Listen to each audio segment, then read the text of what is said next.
Sweating bullets in your Kia Telluride? Your AC might need some TLC. First, check the basics. Is your AC set to the correct temperature? Sometimes it's the simplest things. Next, make sure your AC is set to auto and not just fan. The fan doesn't cool, it just blows air. Still no cool air? Time to check the air filter. A dirty filter can restrict airflow. Swap it out if needed. If your filter is clean, we might have a refrigerant issue.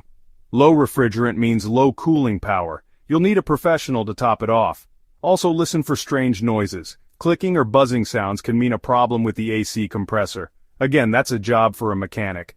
Finally, inspect the AC condenser. It's located at the front of the vehicle.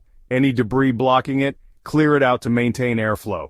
Remember, regular maintenance prevents most issues. Keep your AC in top shape and stay cool all summer long. Thanks for watching. If this helped, give us a thumbs up and subscribe for more tips.